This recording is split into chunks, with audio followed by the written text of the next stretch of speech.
Hello, everyone. This is your lovely Vice President, Edouard Tahmizian, and for the third time, I'm going to be interviewing the legendary Dr. John Dominic Crossan. And we're going to talk about his book that was released this year called Paul the Pharisee. And to begin with the questions, I have a question from Dr. Robin Faith Wall, who's an associate professor at Miami University. And the first question I'm going to ask Dom today is, what do you think is the best evidence of the existence and lives of the Pharisees during Paul's time, particularly during the diaspora? Well, it is to start negatively. And by the way, thank you for having me, Ed. To start negatively, it's certainly not the New Testament. The New Testament's description of the Pharisees is probably libelous. That's the nicest way to describe it.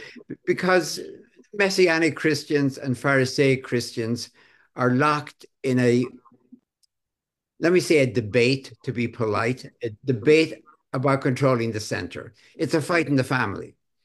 I don't mean honestly that Jesus and Paul, that Jesus was a Pharisee, but I mean it's a fight for the center. So it's nasty, like all fights.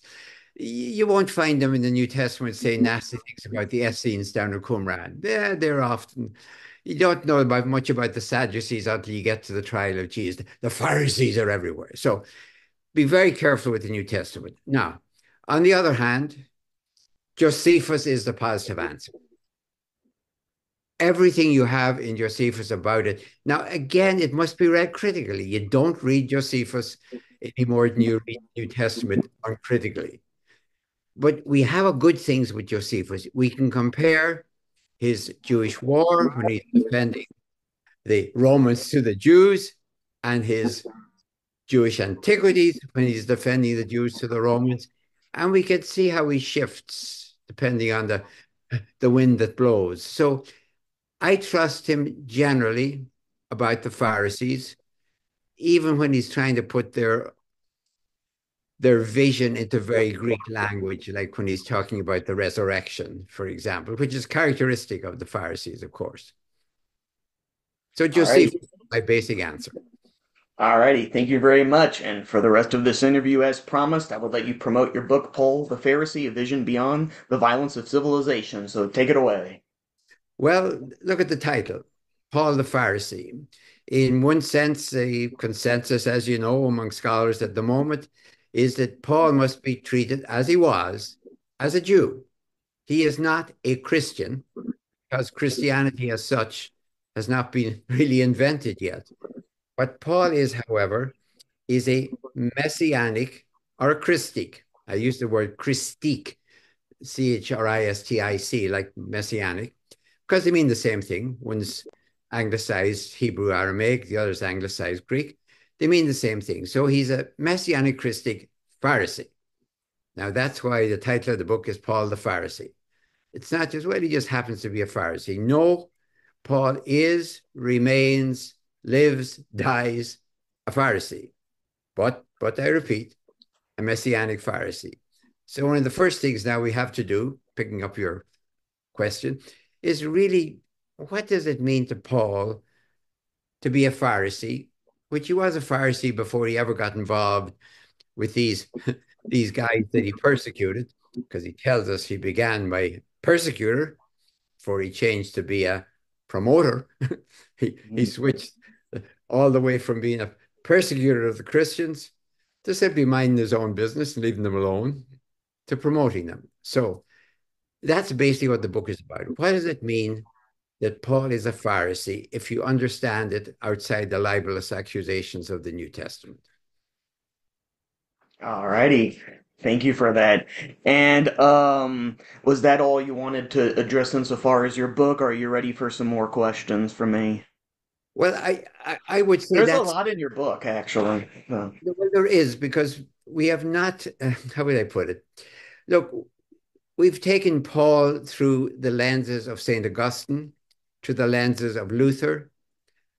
I want to see Paul as he really was in the first century and take very seriously what is his enabling vision?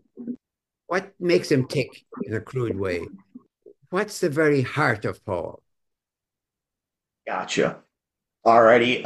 I guess since you're ready for some more questions from me, I just thought of some since I read some of the chapters in your book. You're a very good writer, by the way. I noticed in one of the latter chapters you addressed the issue between Paul and Peter and how I believe it was, Luke Acts that tries to paint Peter as, being superior to Paul. And there's like, I guess like you could say like this kind of rivalry because like Paul's coming in and he's just like, oh hey, I'm still an apostle, right? Because it's like I've seen the risen Christ, and there's like the issue of that.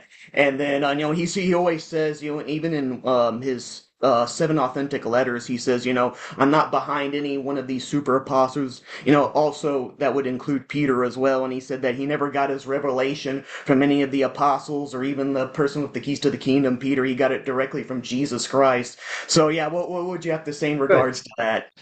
All right, because that's another avenue into Paul. By the fifth century, we're seeing these images everywhere. They're late of Paul and Peter embracing one another. Their arms are around one another.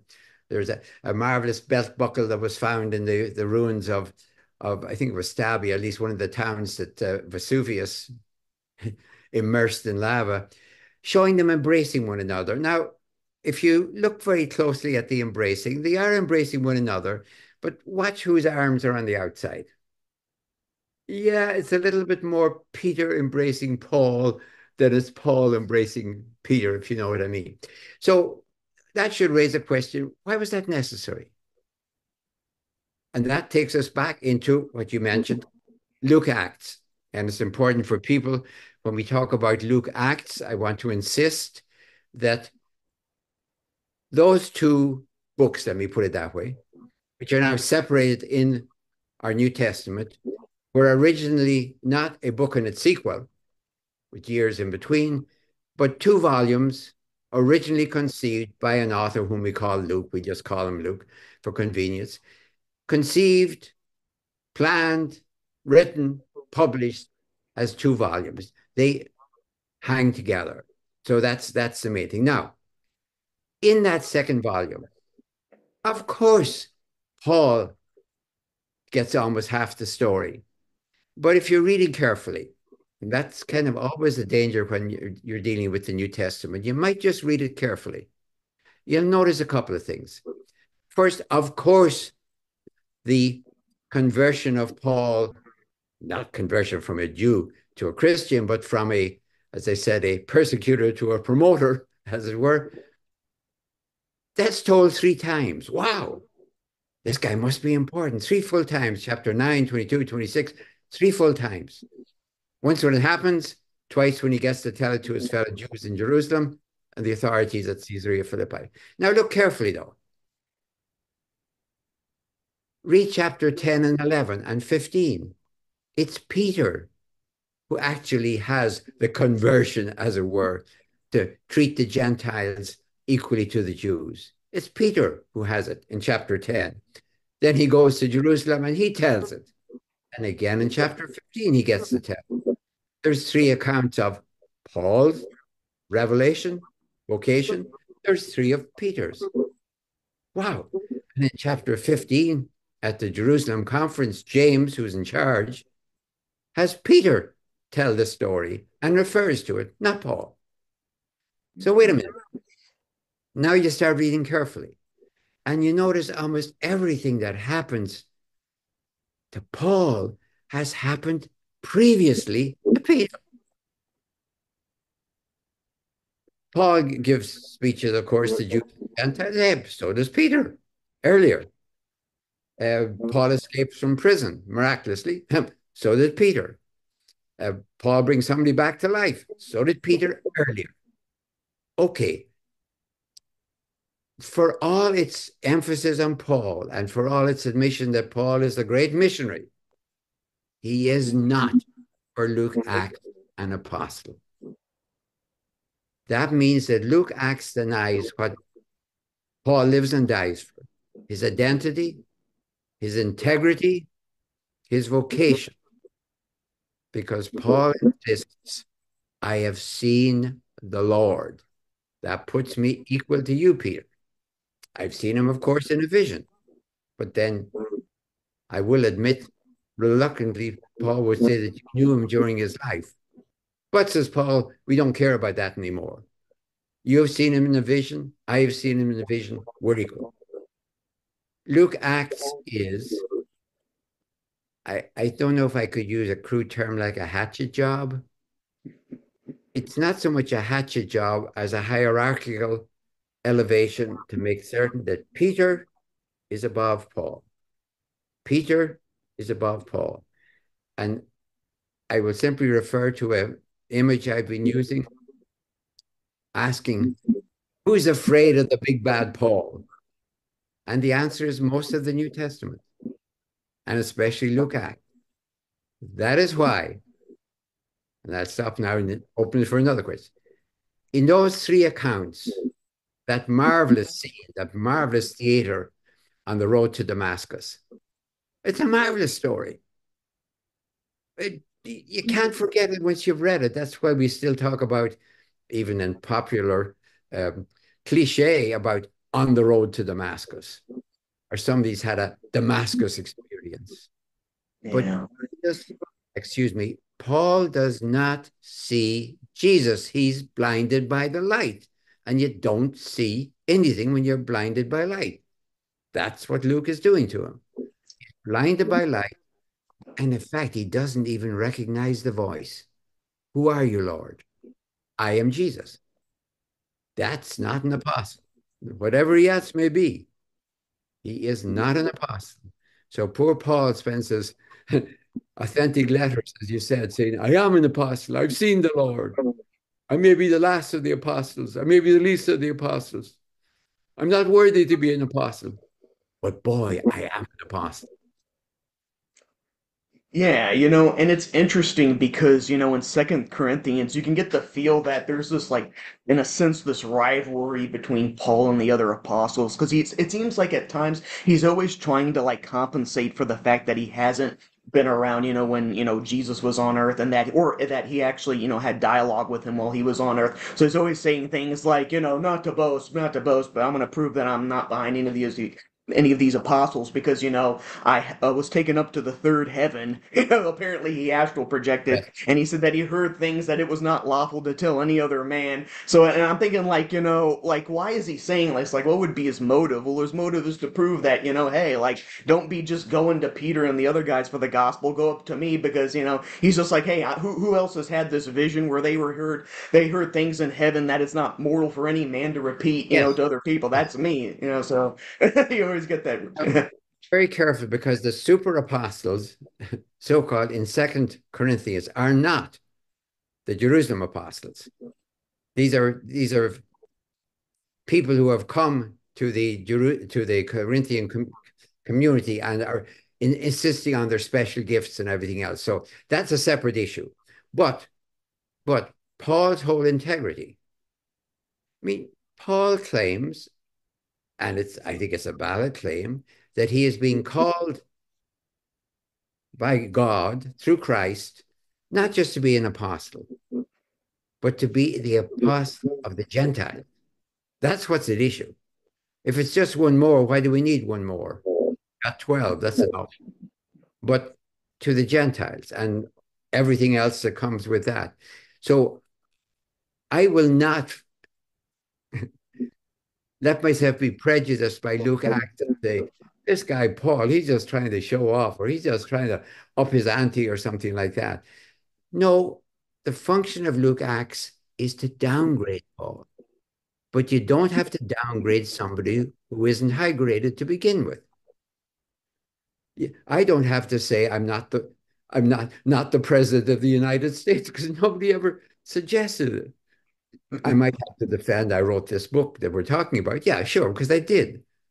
But the fact that Paul has to be put in his place, downgraded below Peter, and then to show that they're not enemies, Peter embraces him.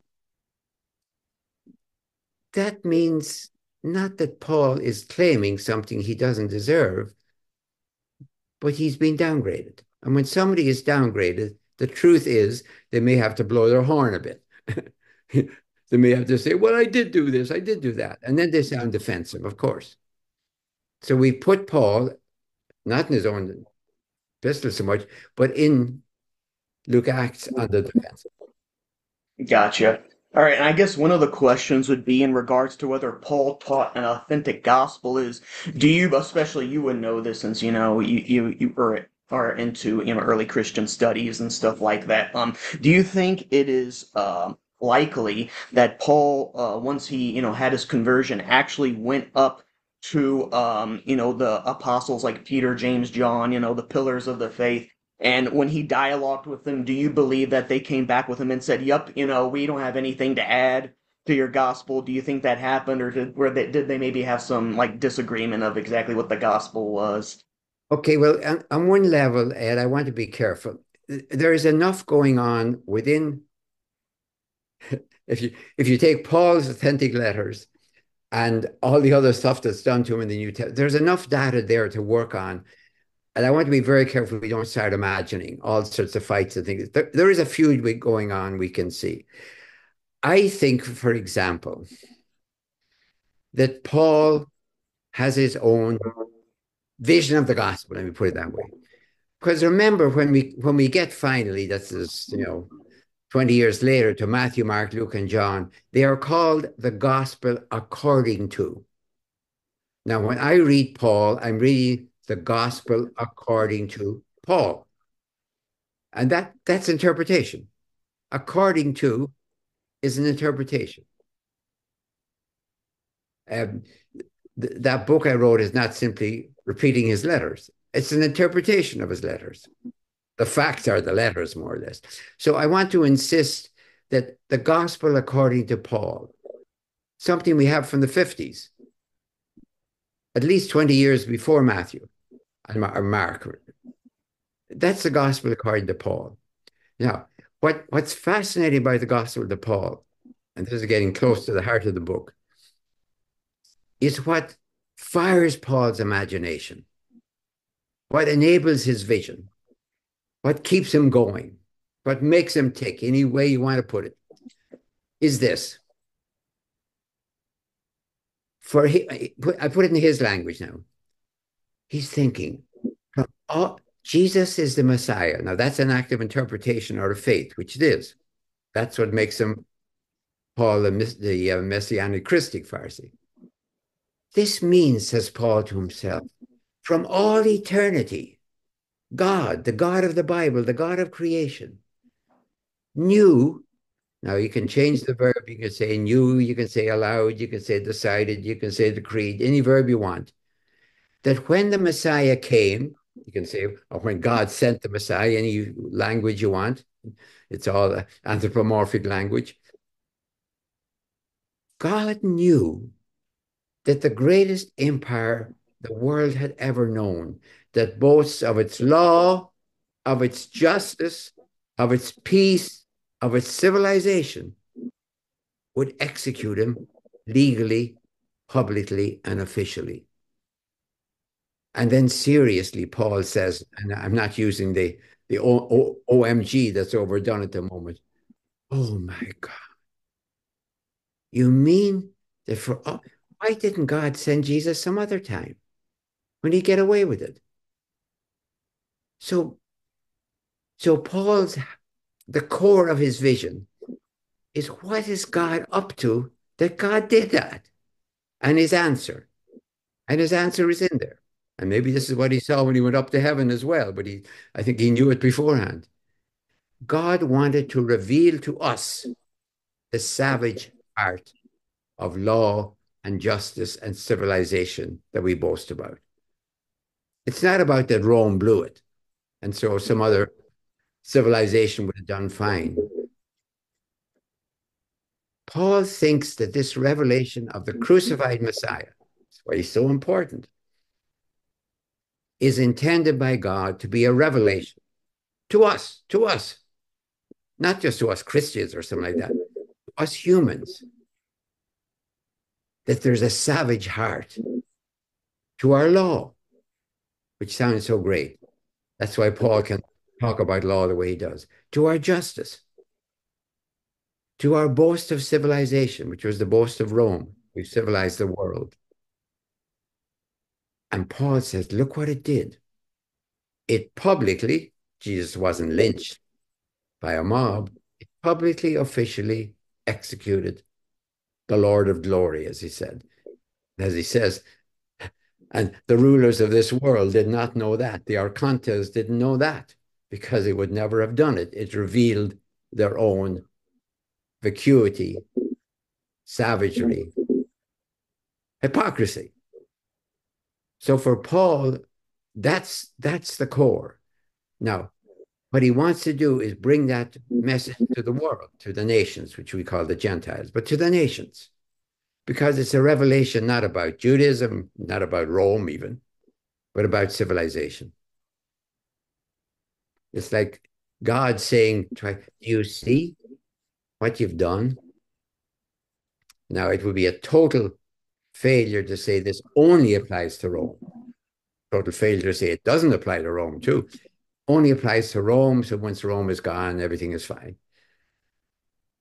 The revelation is that civilization would crucify the Lord of glory. Always would. So it's like God didn't make any difference when God sent it. So that's, as I see, the very heart of Paul. And that raises then the other side of the coin of execution, which is resurrection. They stand or fall together. Yeah. But Paul calls the mystery of God, that's his phrase, the mystery of God, which was the eternal, I hate to use the word plan, though Paul probably sees it as such, plan of God to reveal to us who we are, what we have done. All right, informative answer. And I guess for my last question, kind of going into what you're talking about Paul, identifying, Jesus as the Lord. If you recall in the email I sent you a question about, for Paul, was Jesus not just the Messiah, but God Himself? Like, did he have any conception of like, Trinitarianism or maybe like Benitarianism? And you came back with me and you said that for Paul, Jesus was God in sandals. So I just wanted you to elaborate on that. Do you think that Paul thought of like something like the Trinity? Maybe he didn't believe in that the Holy Spirit was like a God himself, but like a third person of the Trinity. But do you think that for Paul, like it was kind of like a Benitarian concept? Like there's one being God, there's not two gods, but the one being is shared amongst two people, and that would be the Father and the Son. Do you think that's how Paul envisioned, or what do you mean by for Paul, Jesus is God? Um, I'm trying desperately not to project the fourth century Trinity back into the first century. If you ask Paul, was God God? Paul would have said yes. If you ask him, was Jesus God? He would have said yes. If you asked him, was the Holy Spirit God? Yes. If you said, does that mean three gods? He'd say, get a life. But yes would be the answer. Now, could we forget Jesus for a minute and desperately ask people, whether they're Christian or anti-Christian, to get back into the first century and recognize the matrix that in the first century, before Jesus ever existed, and if he never had, Caesar the Augustus was all of the things we've just said. He was divine. He was God incarnate. He was the Son of God, even if you want that one. He was Lord. He was God from God, actually. That's their language because somebody who has done something of extraordinary value to the human race, this is the job description of a divine human being in the first century. If you have done something of extraordinary value to the human race, at least as we see it, and thereby revealed some aspect of divinity in heaven, you are going to be called God. You have revealed God. Now, if you said, as I'm going to say a silly question. If somebody said, Caesar, do you think, to Augustus, I meant, if we assassinated you, would God be dead? I mean, Caesar would probably call the Praetorian Guard immediately to take care of you.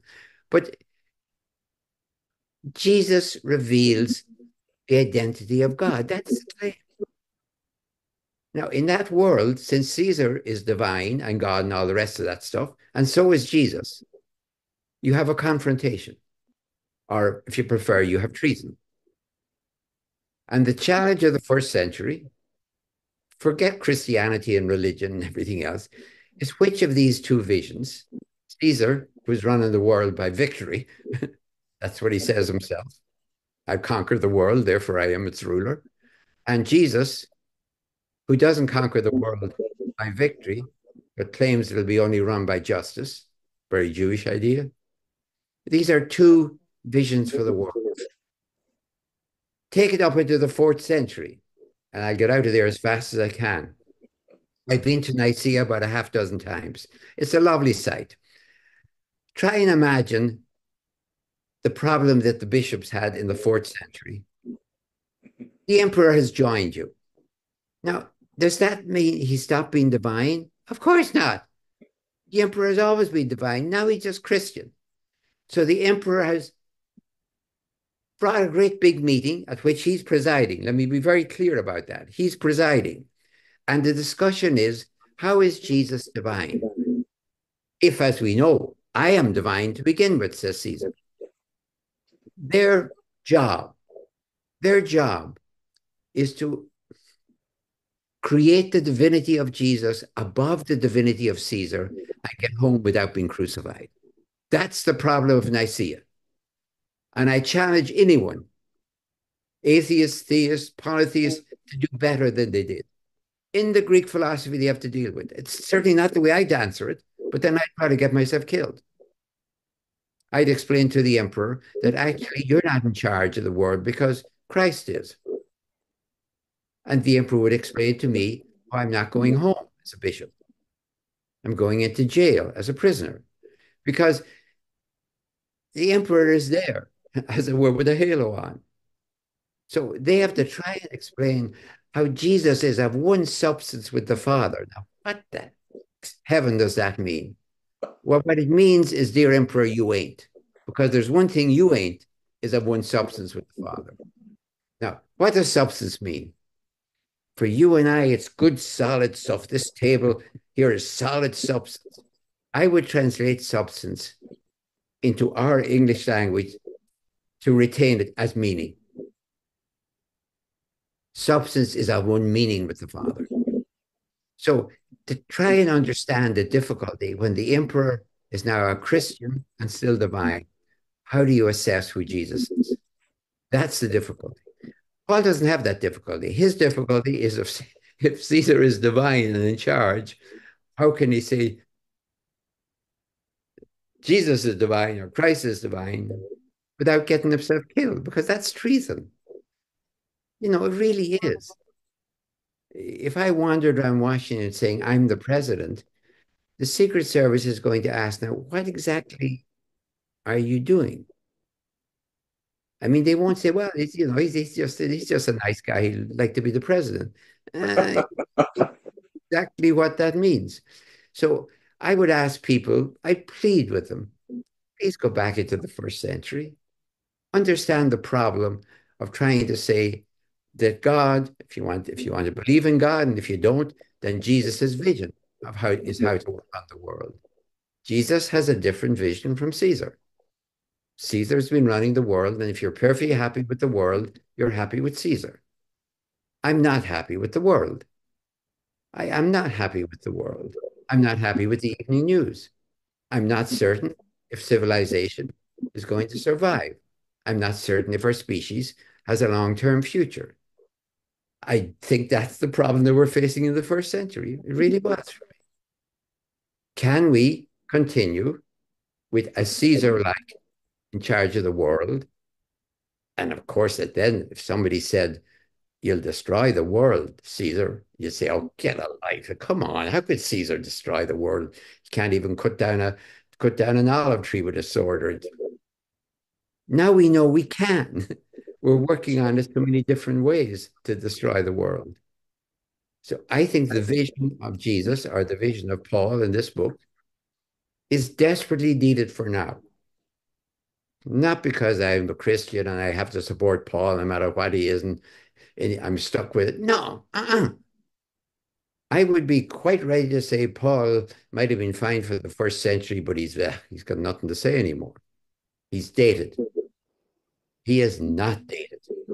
He's, if anything, not read. Very good answer to the question. All right, and then I guess one last question, really last question. This, I think you'll appreciate this one. I've noticed in this day and age, there's a lot of focus on like the historical Paul. Even Richard Carrier, the famous Christmas theorist, probably the most popular one around, has been concentrating a lot on Paul. Robert and Price has. Robin Faith Walsh has written about Paul, something about Paul and the moon or something like that. And you have this book on Paul the Pharisee, and there, of course, before you was the I guess the new Paul movement, where NT Wright, or the new perspective on Paul that NT Wright was popular to promote. So why do you think there's in recent times so much focus on Paul now? It almost seems like people are focusing more on Paul than Jesus. So what is your insight into that? I would say for me, honestly, this is an extension of the historical Jesus. I think, to be honest with you, I would not be interested in, well, I might be, if we didn't have Jesus and we just had Paul, maybe I would. I don't know that. But I see it as part of the interest in the Jesus. Secondly, I find too many scholars are willing to stop their discussion of the historical Jesus before we get into questions of the empty tomb and the visions and the resurrection, which I consider part of the historical Jesus. So I see Paul and Jesus, like when we're talking about execution and resurrection, it's as much part of Jesus as it is part of Paul. Now, it needn't be. Paul could have done something else. You talked about the life of Jesus, for example. So I see those two things going together. Secondly, there's, as you know from the references in my books, three European philosophers, the German Jewish scholar Jacob Taubes, the French scholar Alain Badiou, and the Italian scholar Giorgio Agamben, are all philosophers. And they say explicitly, we're dealing with Paul as a philosopher. We think of him like we might think of Plato, a thinker of 2,000 years ago, and we're asking, is he relevant to now? That's the question. And especially Alain Badiou seems to be, I'm not a Christian. I'm not writing. I'm not an apostle. You say, okay, it's okay, Alain. We got it. We got it. You're just handling him like a philosopher. You're saying quite rightly that Plato didn't just talk to the Athenians and Paul didn't just talk to the Gentiles. They're talking to us. Okay. So that's part of it. If you're having philosophers insisting that Paul has a vision for the modern world, and I use them as epigraphs for most of my chapters from those three authors, because I think they are right. And with all due respect, I think I do a far better job of making Paul relevant because they're just using philosophy and I'm using history. I want to put Paul back completely in the matrix, and I don't ever get fooled by Luke.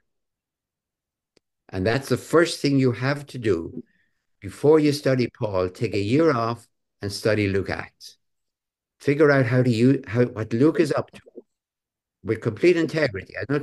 Don't use him like a buffet. Take this, ignore that, take what you like. What is is Luke's driving vision? And how does he fit Paul, kicking and screaming, I might say, into that vision? Then you're ready to do Paul because you have two vectors now, the Lucan Paul and the Pauline Paul. And you can handle each of them with scholarly integrity. That is why, with all due respect to Tom Wright, his Paul is a magnificent biography and it's totally fiction. Now, I have nothing wrong with fiction. I mean, most people like fiction. They divide literature into fiction and nonfiction. So you're writing fiction. Jesus' parables are fiction. And a lot of Luke Acts is fiction. So people like fiction. But let's not call it history. Okay? All Because righty. Bold but informative statement.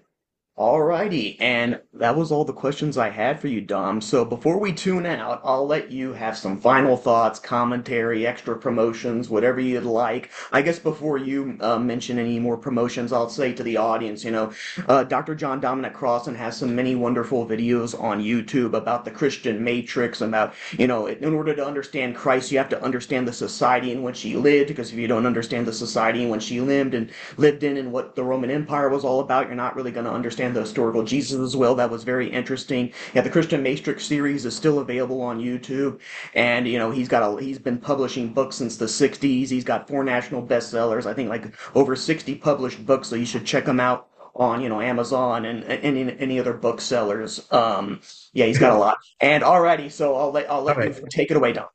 Not quite 60, only 30. We settled for Oh, 30. All right. I'm going to ask people to do one thing.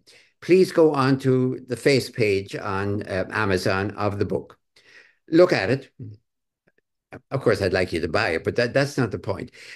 Scroll down and see the video because Amazon lets you put up a video about your book. It's a marvelous idea.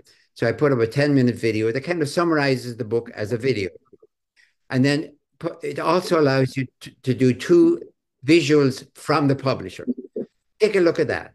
Just the face page now on Amazon is getting much more interesting. It's not just the book and all sorts of words about how marvelous the author is, which of course I am, but it gives you visuals as well. So take a good look at that and then make your decision. I think this book is very important because it'll help you either to survive or to support the next 4 years. Read it and see if I'm right. alrighty. Thank you again, Dom, for being on. And in a couple of minutes, I'll have this interview available to you after I publish it on Freethinker Podcast. You can share it with friends and family. Thank you, Ed. Always a Thank you. pleasure. Thank you for being on. Thank you very much.